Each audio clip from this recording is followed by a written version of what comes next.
Hey, welcome to Founders Field Notes, podcast where you can learn from founders how to be founders. I'm Jason Klug, founder and CEO of Klugonyx Group. So this is a new thing for us, this episode. We had to break it into two parts. The guest was Kirk Ouimet. He is quite the entrepreneur. As we talked, we realized there's pretty much like two parts of his founding story. You know, he's got his developmental side of being a founder and all the little side hustles and the FBI getting involved type founding. You know, there's the company called Scan, which he founded with his buddy Garrett G, that they sold for a fat chunk of change to Snapchat, where he got to work and be there for quite some time. He has a new project that him and I have been working on together, which has been absolutely incredible for me to work and collaborate with such an experienced founder. And I've thoroughly enjoyed it, you know, to watch how his mind works and how he makes decisions and how he builds this very collaborative environment. This has been a great episode talking to him. So we're splitting into two parts. I didn't want to cut any of it out, you know, and we also didn't want to make a 2.5 hour long episode. So check it out. So we're going to go way back. Okay. Oh, you have an agenda for us today? A little bit. Yeah. High level. But we got to go like childhood level. Oh my gosh. And the reason why is because it sounds like you have roots from an entrepreneurial family. Oh, okay. Is that right? Are you talking about the Ouimetoscope? I mean, your parents, right? Is your dad an entrepreneur? Your mom an entrepreneur? My mom is not. Software? My dad has always, my dad has always been working in software. Mm-hmm. And then he's always found his own way. And so I remember he was always changing jobs. But he's started his own companies, but he's usually typically worked for somebody. But now he's retired, and then I challenged him after he retired to do something, to still do something. Mm-hmm. And he went out and got his real estate license, and then he sold my house this summer. Oh, yeah. Yeah. And so, but being a real estate agent, no matter what, is entrepreneurial. Yeah. I feel like, you know what I mean? Because you have to grind on your own pretty much. Yeah. It's like every human for themselves. Yeah. So that's good. But my dad always talks about, so in our family history, I come from a long line of blacksmiths. They all moved to Canada, and there was one of the first Ouimets who came to Canada. He created this thing called the Ouimetoscope. Okay. And the Ouimetoscope was the first projection theater. Wow. Yeah. So is this the of the horse galloping? So it took that technology and it put it into a theater for people to come and watch. Yeah. My dad is always referencing and citing that as being something really cool that our family has participated in and done. That's incredible. And I think there's still the original Ouimetoscope, which is taking that and projecting it onto a theater screen. Yeah. I think there was some tragic stuff with a theater burning down. Yeah. And the Ouimetoscope then. I feel like I've seen clip or videos or something about that. Because I've been to theaters that have, or not theaters, museums that have the old town, where they replicate an old town, and you walk in, there's a little theater, and it's you hear the thing in the back, da da da da da da da da da, and it's projecting. Yeah, the shutters. That's neat, dude. Yeah. The thing that I heard from some of your friends, is that you were a hacker from an early age. You want me to confess my sins? Maybe. I mean, it's interesting because a lot of the entrepreneurs I've talked to, some of them, like me, my family was not entrepreneurial. They're very risk adverse. Same with Earl, who I interviewed the other day, very risk adverse, right? And, at an early age, I feel like the symptoms of me being an entrepreneur or just being completely opposite of my parents, being a little more punk rock skater boy, quitting the baseball season halfway through type thing, and it's always interesting to know, people that come from that, where they have this mold that they're being raised in and they have to break out of it. And it's always interesting to hear is do entrepreneurs breed entrepreneurs, or do, entrepreneurs come sometimes out of a form that they're raised in, and then they have to break out of that form. And when does that happen? Yeah. I think that my dad, if I were to describe one of his main character traits, it would be a problem solver. And so I can call my dad at any time and I can throw a problem at him, and he will immediately start to break it down and figure out a way to solve it. And, he's very technical. Yeah. And then I think that I inherited that from him. And, especially when you're in college or university, you're wondering, like, how am I going to, the path is like, what am I going to do? Am I going to go work for somebody? Am I going to build something on my own? And I took a class. There was like an adjunct or visiting professor, Josh Coates. And Josh Coates has been one of my mentors since I took his class. And I'm still in contact with him. I'm seeing him next week. And he started a company called Mosey, which was a cloud backup.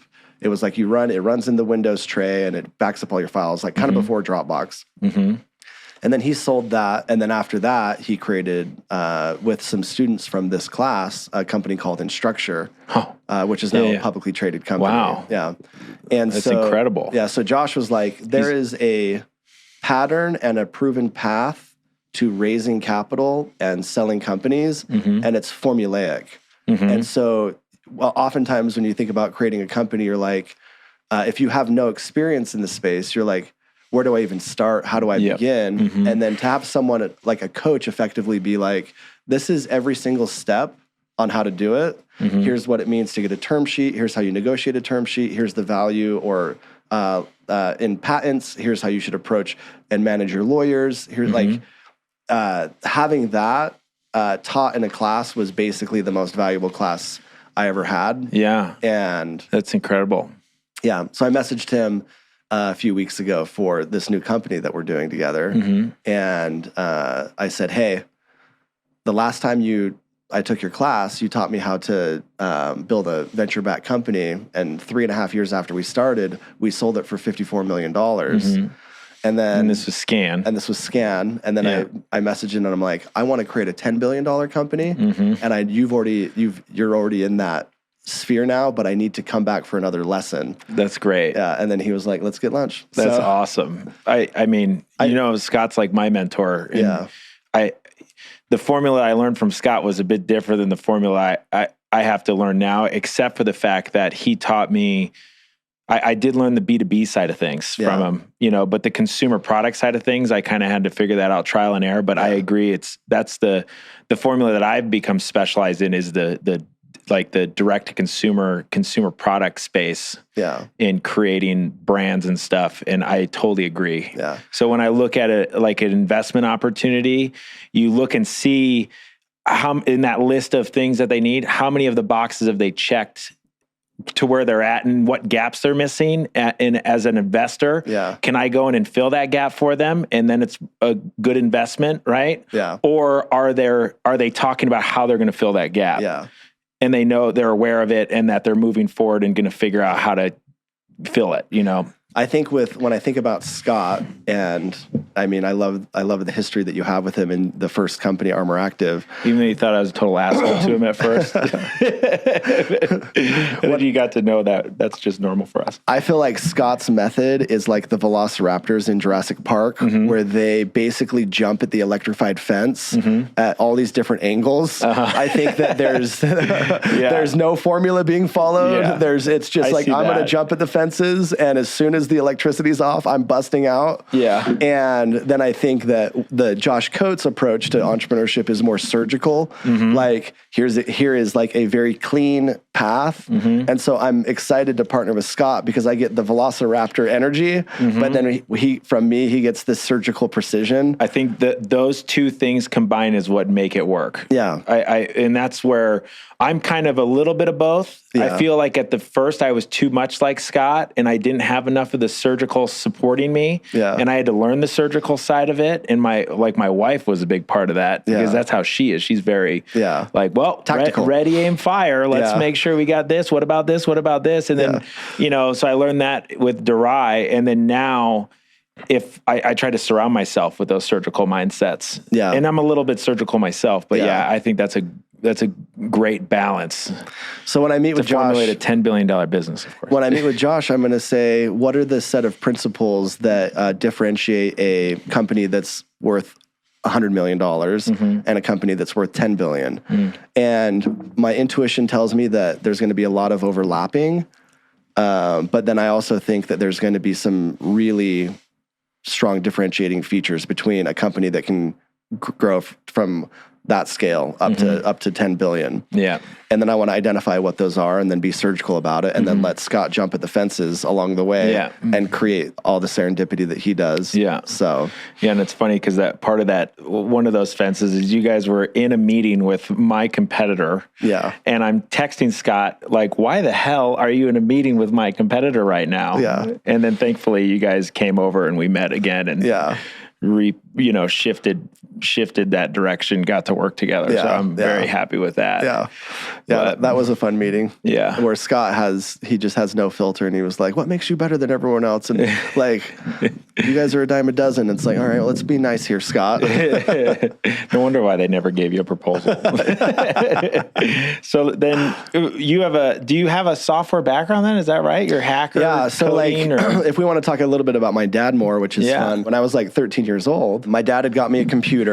And back in the day, like the computer that he got me was an NEC, like 133 megahertz Celeron Intel processor. Okay, yeah. Like just a really old, at the time it was cutting edge. I think he spent $5,000 or $8,000. Oh, wow. Like it was like expensive. It's like loaded for back then, yeah. And I was learning about this idea of how computers have open ports. And I thought that was interesting that every computer could be connected to every other computer.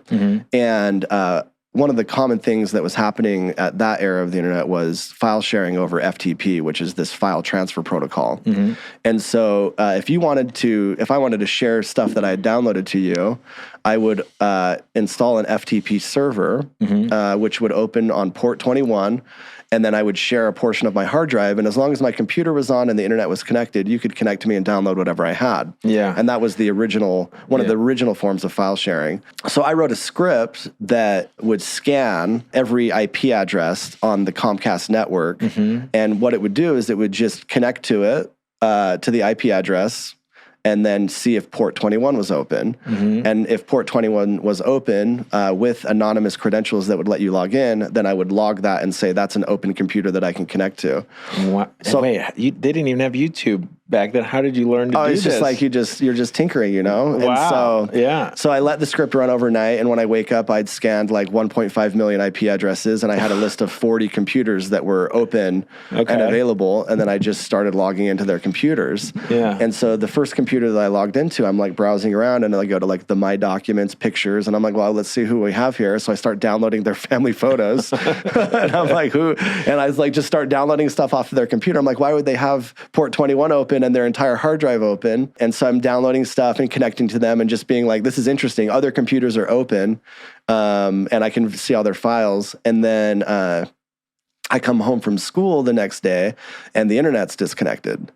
And my dad plays a voicemail on the phone, and it's like, hi, this is Comcast. We've determined that malicious activity has come from your internet connection. You've engaged in wide-scale port scanning, and your internet connection is permanently disabled, and your account is canceled. So my dad is freaking awesome. So he calls Comcast up, and he's like, there's been a big mistake.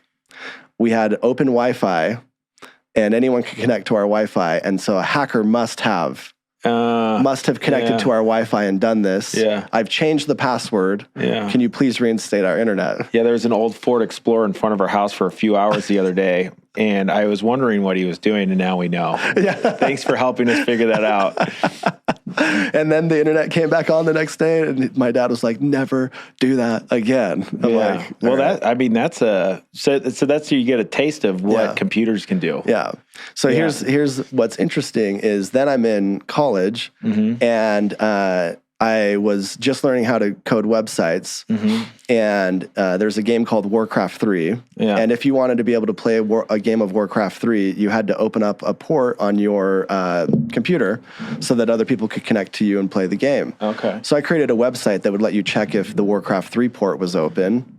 And that website has been running for about 15 years. And in college, it started generating me about $15,000 a month in ad revenue. Wow, that's awesome. And the reason why is because professionals from all over the world that needed to check if their IP cameras were functioning and accessible, or the big thing was people started running Minecraft servers, and Minecraft became... So what year were you in college then? What would this have been? When was this, like 2008 or something? Oh, so we're similar age then. Yeah, I'm 38. Oh, yeah. No, you're older than me. Yeah. I was in college in 2007, so this is later in college. Yeah. All right. And so I ended up putting up this, like, just check if a port is open on your computer. And then if people search on the internet, open port checker, my website comes up, and it's still there today. I get 30,000 unique visits a day to that website. What? Still. Yeah.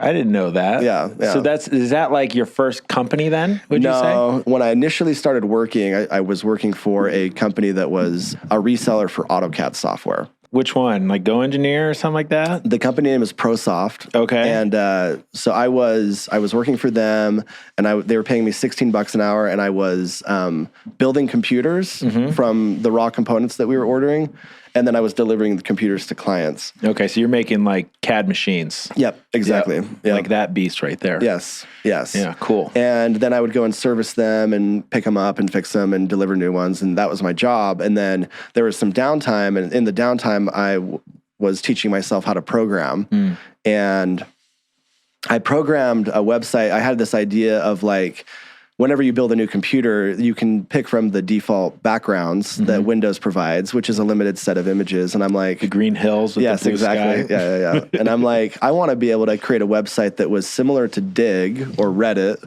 where somebody could upload a picture and people could upvote it or downvote it, and it'll be categorized, and it'll be just a collection of wallpapers. That's great.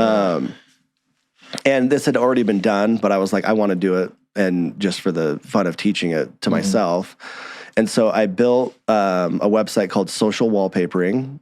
I uploaded it. I deployed it to DreamHost, which was my cloud, provider at the time, which was one of the early, before Google Cloud and Amazon and all of that. And I put it up on the internet, and then I put a post on dig.com, which was the Reddit of the time. And I had initially seeded it. I had uploaded like maybe 50 different space wallpapers, like with backgrounds of like nebulas and all that kind of stuff. Just stuff that I liked. To get the ball rolling. Yeah. Then I got a phone call from DreamHost, and they said, your website has taken down a cluster of 300 servers. We need to adjust your cloud plan. And I opened up Google Analytics, and I had gotten 2 million page views in like 3 hours. Wow. Because I didn't understand how viral something could be. That's incredible. When it's posted. So it got back then, not many people did, right? Yeah. So it got to the front page of Dig, and then Dig just crushed my server. Wow. With what they would commonly refer to as the hug of death, where you have so many people coming. And so my analytics chart looked like this. Yeah, hockey And then stick. I went from 0 daily visitors and then I was getting millions of page views, and then it flattened out at around 2 million page views a day. Yeah, wow. And that's incredible. Yeah, and that was running. And I'm like, and I had upgraded the server, and I was paying for more compute to be able to handle all the requests coming in. And I really didn't want to run ads on it. I was just building it for the fun of it, but I'm like, this is actually going to be expensive. But at the time you're thinking, I could be running ads on this and making money. So you already are thinking like an entrepreneur at that point? Or were you forced to do it? It was almost like I was doing it out of the joy of coding and the joy of sharing something. And I wasn't trying to make money. Yeah. But I was like, I just want to put something out there. And then I was like, oh, this is going to be expensive, so I need to do something. So then I put ads on the site from Google AdSense, which Google just made it really easy to get ads. And I fell asleep the first night that I put ads on, and I woke up the next morning and I had $280 in revenue. All right. And there you go. I was like, I made $280 while I was sleeping. Yeah. And then there was a feeling of like, this is temporary and it's going to go away. So then the next night I fall asleep, $240. No entrepreneur thinks like that. $240 the next night. And then the next night I wake up, 180. I'm like, okay. The next night I wake up, 219. Yeah. The next day I wake up, 320. Yeah. And then I'm like, this could go for a while. Yeah. So then I go to ProSoft and I'm like, I quit. How could I work for $16 an hour when I'm sleeping, I'm making 40 or 30? Yeah. And then at that point, that's when I was like, this is my path. Yeah. And the path is I'm going to leverage the internet to be able to create things that can be seen by millions of people. And what year would that have been then? That was like high school or? No. This is college. So college, earlier part of college. Yep. Okay. Yeah. So you get a taste for it. I heard the interesting thing though about all of this is what was the life event happen that made you get into software coding? What do you mean? Weren't you going to be like a jock? What? No. You're going to be like a sports superstar or something? No. That's what I was told. By who? Who's teasing you? Who do you think? Scott? But didn't something happen where you had like an injury and then you sat at a computer and started coding because you couldn't that was move when I was a kid. Yeah. That goes back to when I was 13. So you learned like software and coding and computers and... It was crazy. Like it's really, we don't understand the forks in our lives and the things that happen to us that end up, it's a really small things on our path that can completely have huge outcomes. Yeah. And when I was 13 years old, there was nothing that I was more obsessed with was basketball and soccer. Mm-hmm. I was out on the soccer field at school one day and I was running and I could not catch my breath. And, I was like, and then that started happening consistently. My mom brought me to the doctor and it was like, oh, you have asthma. And so it's like, now I have to carry around an inhaler and now I'm having trouble breathing. And so like every time I started like engaging in sports, I started not being able to breathe, which then naturally pushed me towards going onto the computer. Yeah. And so it's like very interesting because if you didn't do that, if you continued to play sports and stuff, so you owe it all to asthma. Well, then there's probably some like major moral life lesson of like, you think that something bad is happening to you and it's not necessarily bad in the larger perspective. Yeah. That's great. We have no idea. It's almost arrogant to be like, this is a horrible thing that's happened in my life, you know, in whatever happens, because you have no idea if it's actually a blessing in disguise. Yeah. That's great. Okay. So you get a taste early college for entrepreneurship with something you built completely solo by yourself. Yeah. And, you know, also heard that you've had some pretty serious government agency clients. Oh my gosh.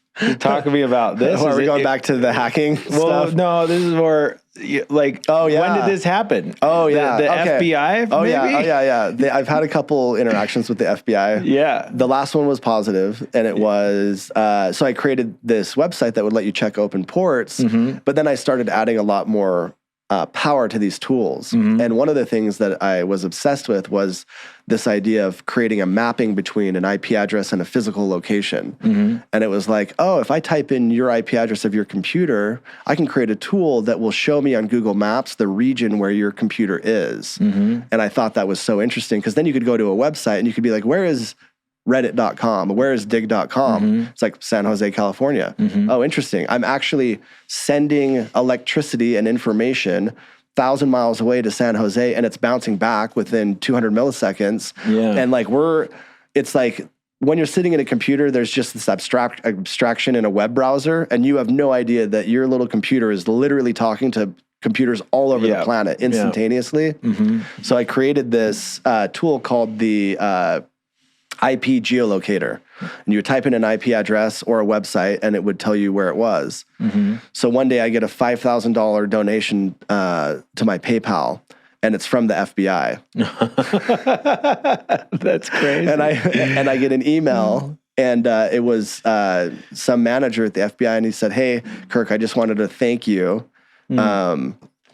because we've been using your tool as we've been trying to find child predators. Wow, we've been needing to know. Amazing. We need to know what jurisdiction they're in. Yeah. And so we have their IP addresses. And so we've been using your tool to identify the jurisdiction so we know where we need to go prosecute. And you didn't, that's just so random. Yes. And then you immediately validate everything you've been doing. Yeah.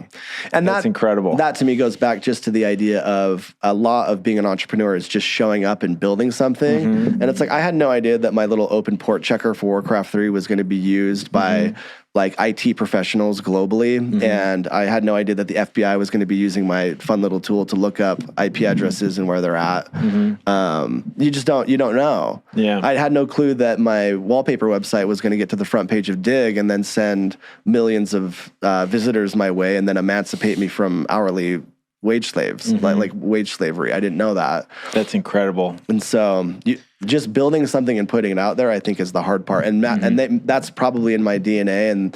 And then going back and attributing it back to my dad, like I think my dad really encouraged that. And instead of getting like super upset about me port scanning 1.5 million Comcast addresses, it was like, hey, I have your back. That's pretty cool that you like. There was a sense of like, that's pretty cool that you did that. But also, let's not get our internet canceled, please. That's great. So now I'm picturing you as this little college boy. Yeah. And then you're, obviously the big win with Scan, and starting that was in a college dorm, right? Yeah.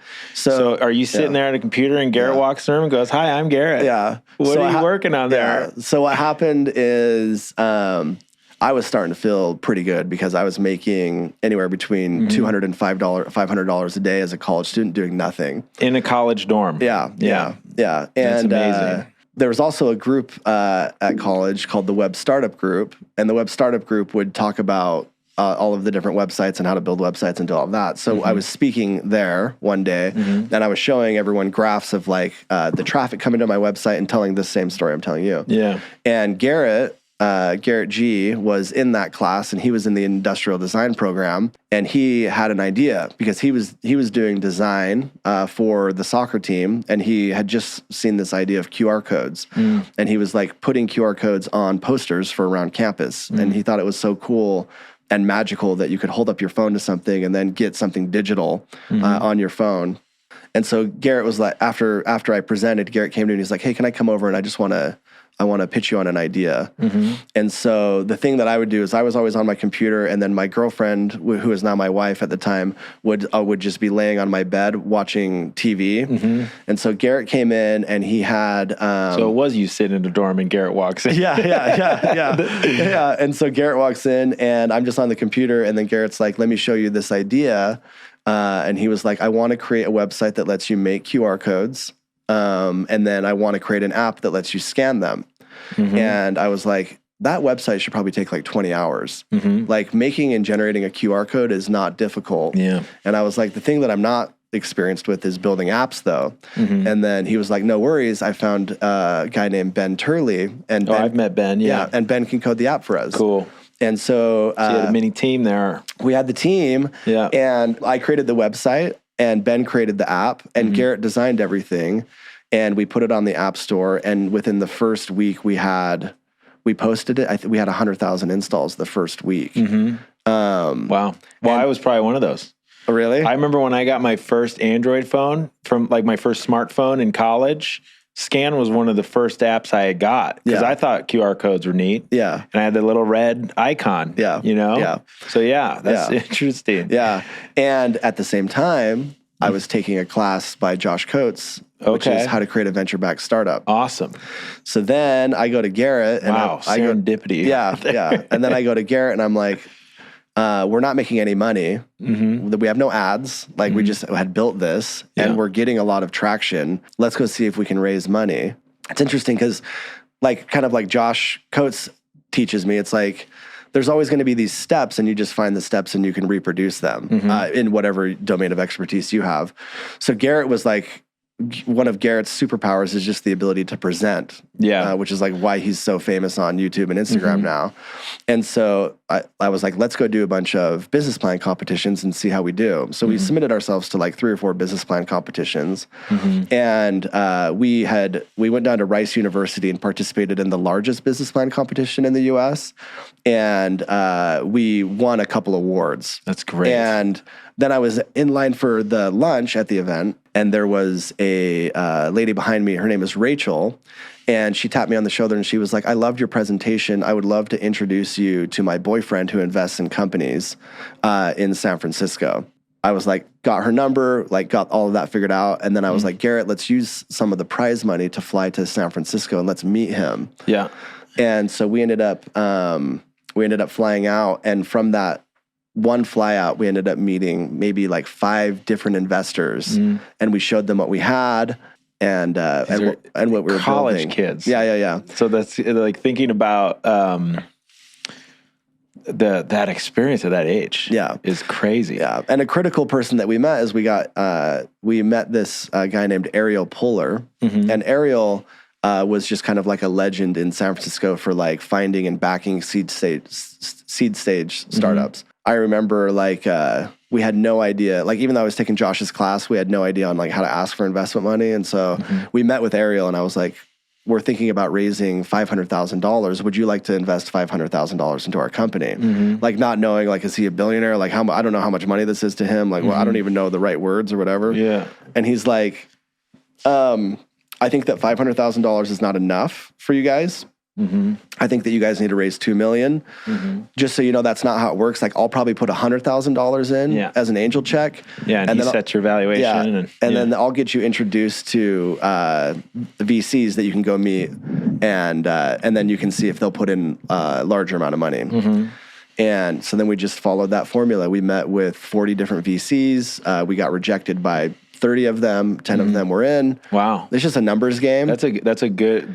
That's pretty good. Yeah. That's a good ratio. Yeah. And then you end up getting to the point where you're like, you actually have more VCs that want to invest in you versus the amount of capital you can actually take on. And then that was like created a little bit of a heartbreaking moment where we had to call VCs that believed in us and wanted to give us money, but then we couldn't take their money. And we'd have to say, even though you love us and believe in us, like we have to say no because we're taking these terms from this other company. And then that set us off on the races of building Scan. So still in college, junior year? So then we dropped out. Okay. Yeah. So you're a dropout too. Yeah. Great. Yeah. So we dropped out, Garrett, and we dropped out, but it was like a soft dropout. It was like, we're still going to like try to take classes and still graduate. How much detail do you want on the Scan story? Because I can go. I mean, I'd love to, because this stuff that's super interesting here is you're solo, right? At the beginning, making stuff on your own. Then you partner up with like other skill sets. Yeah. And you're building with other skill sets. And then the 3 of you working and learning together on the other side of founding a business with funding and becoming more of a sophisticated company and stuff like that. I think that's meaty stuff. Yeah. Yeah. So you guys are funded. Yeah. Then you guys are like, all right, we got to drop out of college. Yeah. And then we made some tragic mistakes. Oh, I bet. Yeah, I was going to say, when you have that much capital at that age. The first thing that was weird to me is this idea of, I created the bank account, and then I gave the wire instructions for for the investors and for our law firm to be able to send us the money. And then one day I opened up my Wells Fargo and we had $2 million in there. And I remember just starkly remembering, this is I just created this bank account. There is no oversight. This is just now money, and there is nobody who is responsible for this money except for us. Yeah. And it was almost like, as a student, you're almost like, oh, like surely someone's going to be, it's like, no, the lawyers aren't in charge of it. And Josh Coates and our mentors aren't in charge of it. And we can literally do whatever we want with this money. And that was like a little bit of a responsibility of like, oh, this is like, we can literally do whatever we want. We can spend it on anything that we want to spend it on. And that's the trust that the investors have given us. It's crazy. So we all moved to San Francisco. We got like an office, like right in the center of the startup action. And then we hired like 10 people. And we found ourselves 12 months later with $300K in the bank account. I was going to say, the burn rate sounds interesting there. No plan for revenue yet? Or? Well, at that point, we had around 40 million installs of our app. Yeah. Wow. But we had no path to revenue. Wow. And so I remember sitting. So that wasn't even part of your pitch of how you're going to make money off of it? All that the VCs cared about was the fact that we were getting millions of installs data a week. and it was user like, base. you're going to do something. Yeah. And I think that's how VCs pattern match. They're like, we don't give a crap about revenue. Yeah. We don't care if you're trying to make. In fact, I remember Ariel specifically saying, do not monetize. Oh. You want as many users as possible, and you want volume and scale, and you want to grow that as big as you can before you monetize. It's so different now. Like in current day and age, it's so different now. Yeah. In some ways, but I still think that there's a foundational principle, which is don't put a paywall between you and your users. Like get as much scale as possible and let VCs fund that. Sure. And I think that you see that maybe with how DoorDash worked, where it was like, oh, we're going to actually we're going to be at a lot or grow at a loss. Yeah. And even Twitter. Yeah. And these large social media companies, a lot of them still have yet to turn a profit. Like they're still funded off of the initial, venture or even public markets that are funding them. And then you're just getting to a scale. And once you're at a scale, like I remember that at Snapchat, and not to jump ahead, but at Snapchat, when we were bought by them, it was like year 3 of their company's existence. They said that they had a $9 billion valuation and they had $5 million in revenue. Yeah. Dude. But they had I don't get it. But they had 100 million. Too tangible. They had 100 million daily active users. Yeah. It's crazy. We kind of had this like really hard conversation, and I called Garrett and Ben and I was like, you guys, we can make payroll for like 4 more months. We are screwed. Yeah. And we either need to go raise more money and keep the party going, or we need to monetize. And I see no path to monetization from where we are right now. And so and our only other option is we need to basically shut the company down or shrink as small as we can. Get rid of the burn rate and move back to Utah. Yep. And so what we decided was we were going to let everyone on the team go, which was like, that sucked. Oh, yeah. So we let go of like our 11 employees, except for the first engineer that we hired, who's my close friend Cam. And we let go of everyone, and we said, okay, we're going to make this 400K last, and we got to figure this out. 2 weeks later, after we fire everybody, I had been in a email thread with the head of the Google Play Store for like 6 months. And I was harassing the crap out of him. And we had built our Android app. And I was trying to get us featured on the Google Play Store. 2 weeks later, I get an email, hey, we're going to feature you for 7 days on the Google Play Store. Wow. And maybe that's when I downloaded it. And I was like, incredible. I have no idea what's going to happen. And we had just got our app out there. And one of the things that we'd done is my dad had told me to localize it into like 10 different languages, which at the time you'd think would be a waste of time, but it was like, let's just do it anyways. Well, that made us eligible for an international feature on the Google Play Store. Wow. Yeah. And when that feature launched, we got several million downloads a day for 7 days straight. That's incredible. On Android, which we had we had maybe like 50,000 downloads to start with. And one of the principles that Josh Coates taught me is anytime you have a J curve in your business, you can use that to go raise money. Yeah. So perfect timing. So I pull up the graph and I'm like, Garrett, here is our curve for installs on Android. And so we ended up getting 2 million installs a day. And then after that, we were getting a baseline of like 100,000 installs a day, which is massive downloads. Yep. And that's sustainable at that point. Yeah. Yep. I'm like, Garrett, now is the time for us to go raise money. And we're just going to use this graph to go do it. And so we went on the tour again. We visited with a bunch of new VCs. And then next thing you know, we closed a round for like $6.5 million. Still in San Francisco area? Well, our lead investor was in Israel. Okay. And so his name is Avi, and he now runs a venture capital firm called Entree Capital. Okay. And Avi is just like such a badass. Yeah. And like he kind of he took a board seat and took a really intimate role in the company. Yeah. And would fly out from Israel once a quarter to help us. Cool. And so we cranked for about a year. Like we raised that $6.5 million. And then about a year later, we were at over 120 million installs. We had 120 million installs. Yeah. Is this after Shark Tank then? Yeah, this is like we got on Shark Tank. We started doing a bunch of stuff, and then we carefully hired. So I remember when, because Garrett got ripped up on Shark Tank. Yeah, Garrett went on Shark Tank. I've been on Shark Tank, right? Are you serious? I went for on which Shark product? For Durai. Are you serious? Yeah, and I got a deal, and they never aired it. Oh, really? Did you take the money? No, of course not. No, it was expensive money. Yeah. We want half of your company for $20,000. We had to go through the whole process, you know, and it sucks because it was Kelsey and my wife and I. I had tried to convince Garrett, and I was like, Ben and I decided, like, the three of us talked to her, like, do we all want to go, or do we just want to let Garrett do his thing? And my conclusion was like, I'm not that great at presenting, so I was like, let's let Garrett go do his thing, and let's just coach him and get him prepped, and then one of my ideas that I had is I was like, Garrett, what if we flipped it on them? And instead of taking money from them, we offered only one of the sharks 1% of the company as an advisor fee, and you were going to pick which one and have them sell themselves to us. And I was like, what if we flipped it on them?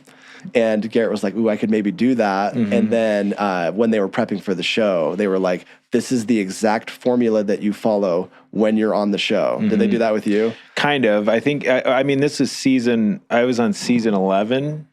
So I think, things had changed a lot for the show by then, Yeah. But there's definitely like, they help you formulate the pitch. They help you, they tell you what they like and what they don't like and kind of prep you from that sense. So you go in and, like they want you to negotiate back and they want you to push on it, and stuff like that. Yeah. So if I could go back in time, I would have pushed harder on Garrett to do that. But I think it would have made good TV. Yeah, but the issue with that is that we were concerned about not being aired, and we wanted to be aired. Did not get aired. Yeah. So before we aired, one of the things that I was like, okay. So then we went to Shark Tank, and it all got filmed, and then about like 3 months later, we were like, oh, our episode's actually going to air. And I was like, let's create a paid version of our app that has a couple new features right before it airs. There we go. Yeah. And so we did that, and we launched on the paid side of the app stores, and for like $2 or something. And what ended up happening is our episode aired, and we like made $250K in revenue. Okay, easy. Yeah, it was like Shark Tank ended up being incredible exposure. The first line of revenue on QuickBooks at that point. Yeah, exactly. Like, okay, we should probably get QuickBooks now. Yeah, exactly. Yeah. So I'll tell the story of Scan's acquisition, which is maybe the most fun part. What's the time frame of all of this Scan though? Is this like a 5-year period then or something? 3.5 years. 3.5 years. That's quick. Yep. So it was like we raised money, and then we ended up like blowing through our first round of funding within the first 12 months. And then maybe 12 to 18 months. And then we went and raised the 6.5 million. And at that point, were you back to Utah? Did you? We all moved back to Utah to save money, and Avi didn't care if we were in Utah or San Francisco. It didn't matter to him. Yeah. And we had enough install that it was like, we're going to figure out how to monetize this. Yep. And we'll make a business out of this thing. And Ariel connects us with Yelp. Yeah, Ariel connects us to Yelp. Yelp is very interested in acquiring us because they want to create a QR code type solution for when you visit a storefront. So they're seeing you as data play and technology then, the scanning technology. Yep. So that's cool. Yep. So Ariel connects us to Yelp, and Ariel's like, this is going to be, you're going to meet with their head of M&A. And so I call Garrett, and I'm like, hey, we may be able to sell this company. Do you want to sell it? And Garrett's like, I'm open to whatever. And I'm like, okay, let me book tickets. Let's go out to San Francisco and let's meet with Yelp and see if they're interested. Then Sunday night, Garrett sends me a text. He's like, I can't come tomorrow. And I was so pissed off at him. Well, why? Why couldn't he come? He didn't tell me. He never told you? Yeah, he's like, I just can't come tomorrow. You're going to have to do it without me. Oh. I'm like, what? Damn. And when you're partners with someone, it's basically like you're married. And so it was just like really frustrating. Yeah. I was like, what? And I didn't even ask him why. Yeah. Just the fact that he said you were focused on that meeting. Just the fact that he said he couldn't make it was like super frustrating. Yeah. And then I'm in the meeting. Just you, or did you bring Ben? Just so me. You went solo? Yeah, I just went solo. And so I'm in the meeting, and I'm presenting, and the Yelp guy is like, we can buy you right now, no questions, no fuss, no nothing, for $30 million. That's like, I don't even need board approval. Yeah. Like, that's like not a significant amount to us. Yeah. And we want to bring your team in, and we want to use and we want to integrate your technology and have your team come in and do all of this for us. And while he's saying this, I'm like, oh my gosh, that's so much. Like, I'm freaking out. I'm like, I do not have the composure to keep a poker face here. Like, I'm too little. I'm like, like this money is too much for me. How old are you at that point? I'm like 27 or something. Like, okay, that's tough. It's like, and then Garrett is calling me the whole meeting long. Bzz, bzz. Can you zoom like, me silence. in? Can you pull me up on the screen? Bzz, bzz. I'm like, this is so annoying. You're supposed to be in this meeting with me. Here I am. So we ended up having the meeting, and I'm like, I don't commit to it. I'm like, I need to talk to Garrett, and I need to talk to Ben, and I need to talk to our investors, but we're definitely interested. So then I call Garrett afterwards, and I'm like, dude, we just got offered $30 million for our company. Where are you? And he's like, I didn't want to tell you because I didn't want to distract you, but I just finished walking on the beach with Evan Spiegel. Like, who's Evan Spiegel? And he's like, Evan Spiegel is the creator of Snapchat. So he was in California, though. He was in LA. And he didn't tell you that either? No. And then he was like, I am not kidding. Evan just offered to buy our company too. Wow. And he wants to integrate us into the Snapchat app, because Snapchat opens to the camera first. And Evan had just been to China and had saw everyone using QR codes in China. Like WeChat and everything. Exactly. I mean, that's how you pay at restaurants. I mean, And he was like, Evan wants us too. And I'm like, you're completely forgiven. You're completely forgiven for not telling me what you were doing or whatever. Like a bidding war then. Exactly. So we had a little bit of a bidding war between us and, or between Yelp and between Snapchat. It's not a bad place to be. Yeah. So I flew out, so we all flew out to meet Evan, and Evan was young. Evan was like 24. Did he own the Ferrari yet? No. I heard he bought a Ferrari with venture capital money. Oh, I'm sure he did. Evan was super young, younger than us. And I think there was, at the time, there was about 50 employees at Snapchat. But they were crushing it. Right? They were adding millions of users every week that were sticky and using the app.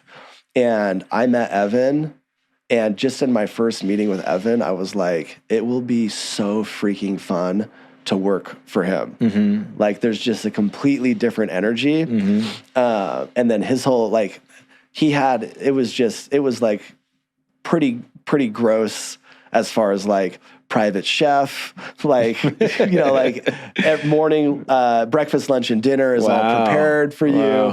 Anything that you want, expense anything, like have whatever you want. And as it was just like, there was just a massive abundance mindset at Snapchat of like, we are going to take over the world. And I remember that being so attractive. And versus Yelp is like, take a picture of your food and give us a 5-star review. Exactly.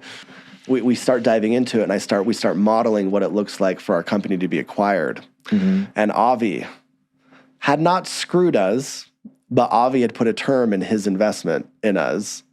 And he put in a term, which I did not do enough studying in my BYU class with Josh Coates. And it was what's called a 3x liquidation preference. Are you familiar with this? I mean, high level, So the 3x, so the 3x liquidation preference says, if you sell the company, at a minimum, I get 3x my money first before anyone else gets anything. Wow. So that's pretty. So you're doing the math then and trying to figure out how to structure the deal around that? Yes. So what valuation did he come in at then? 20 million. Okay, so you needed like 60 minimum. We needed $54 million. Okay, wow. So we go and we go back and forth between Yelp and between Evan. And we get Evan to $49 million is what Evan is willing to do. 2/3 stock, 1/3 cash. On a $9 billion funny money valuation. And it's pre-IPO. Pre-IPO, like years before IPO. And then we have Yelp that dropped out at like 44 million or something like that. And then I was like, so your eggs are in that basket. And then it was like, okay, Garrett, how are we going to do this? Like, Garrett, we need to sell to Evan for $54 million. And I think that we're out of negotiation ammo on our side. And so I start brainstorming.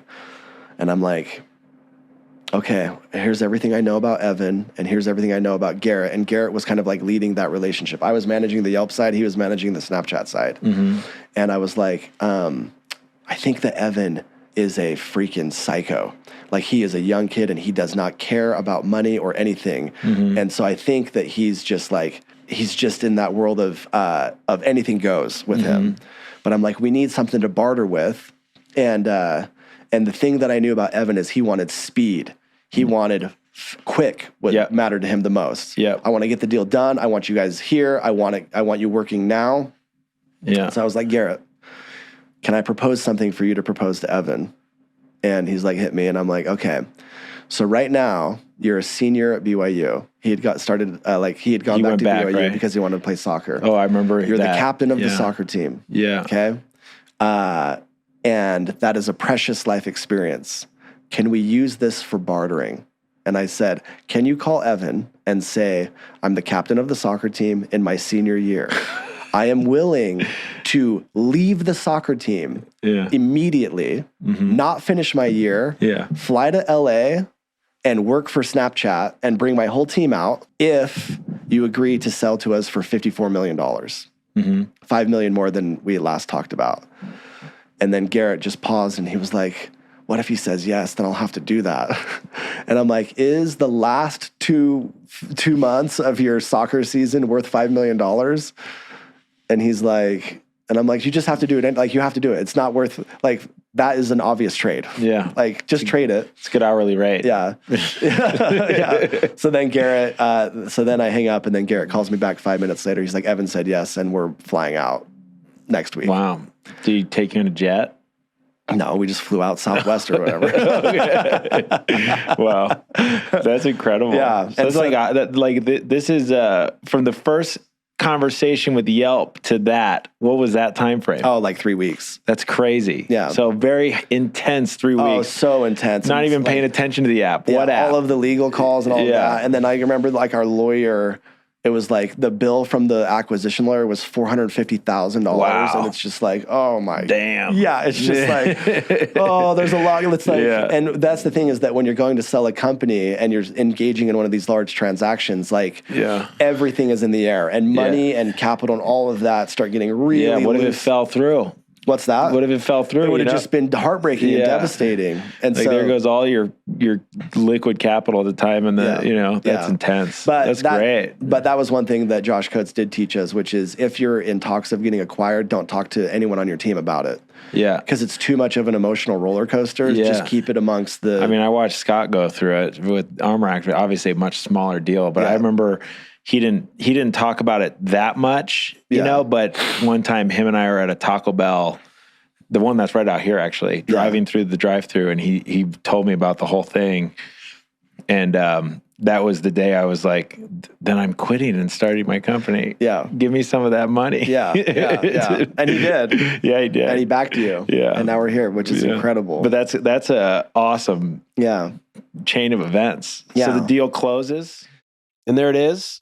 Kirk, incredible brain, and we're only halfway there. See, there's already a lot at the very beginning of his entrepreneurial journey, and learning how to be a software developer and realizing that he could make whatever he wants, and then finding out how to make money with it, and then building something extremely sophisticated that has demand from a large company like Snapchat. It's pretty incredible. After part 2, we'll do a large summary of all the takeaways, because there's a lot here, and they all kind of tie together, where you hear about him in the early days, and then how he's applied what he learned in the early days to the later days, and then also what he's reapplying to his new business that we're working on now. And you're going to hear more about that in next week's episode. It's going to start right out with how the buyout went with Scan. Every entrepreneur dreams of their first exit, and to hear about that story was exciting, to hear the back and forth and so on and so forth. So just pay attention, be here next week. It's a great story. That being said, instead of field notes, I'd like to tell everybody a little bit more about what I do, because what's the point of this podcast? And I figured, why not do a little bit of introduction to one of my companies, Klugonyx Group. and how I've worked with hundreds of entrepreneurs in building consumer products. The company consists of industrial designers, engineers here, project managers, account managers, all local here in Utah. And then in China, I have another office where we have the project managers, sourcing team, we have quality control team, and the executive team over there that runs that side of the business. And we help companies, design a product, engineer it, prototype it, find the right manufacturing, and build their supply chain out and help you manage your whole manufacturing process and even help you get it on a container and on a boat and to the States. And we've made hundreds and hundreds of products with our systems and processes, and we're growing. And at the end of the day, it's just what I love to do. And I've surrounded myself with other people that love to do it. And we just love to create with you. So hit us up, klugonyx.com. Love to help you make your next product.